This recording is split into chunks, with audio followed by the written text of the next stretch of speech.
When it comes down to skateboard parts, nearly everyone has their own opinion. I feel like when it gets to wheels and trucks, everyone is just like so biased on either one thing, Spitfire, Bones, or Thunder and Indy, and it's almost as if you can only go to one side. I've ridden both Indies and Thunders throughout my time of skating, and I'm going to tell you guys the differences between them, and also the similarities, so hopefully you can find the right one for you. Now, these are both really good trucks, along with almost every other truck on the market. The companies that you hear of, normally you hear of them because they are good companies. And people will say negative things about them, but that's probably because they're biased towards the other competitor. So the first thing you instantly notice when you step on the board, whether as Indies or Thunders, is how it turns. Lots of people say Thunders have a more responsive turn, and I think what they mean about that is it turns faster. However, I think Independents turn sharper, they just don't happen to have the initial first turn as the Thunders do.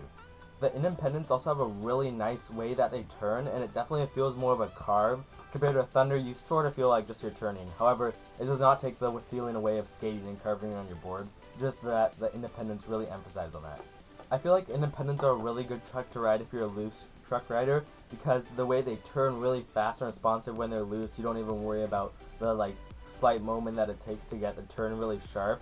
And when you're having Thunders, you know it's always going to turn, so it's better to have a tight truck if you're a tight truck rider, because it's going to turn when you want it to. You're not going to have to wait for that, even though you have a tight truck.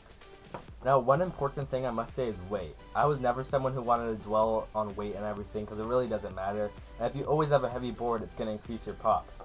However, if you're street riding and you do tons of tricks, I recommend that if you're going to get Indies, you get the hollow ones, because those weigh as much as probably I think the Thunder Lights. These are Thunder's hollow lights. These are really, really light.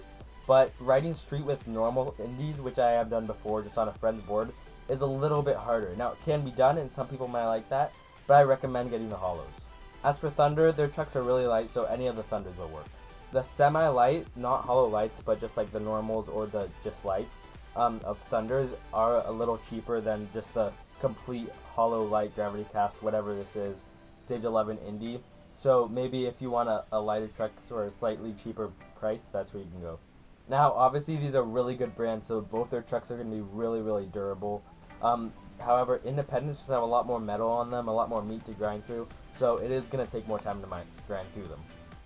I'd say the axles on the trucks are a little bit stronger than the Indies, and lots of times you'll smash those so you can't even take the bolt off or put it back on.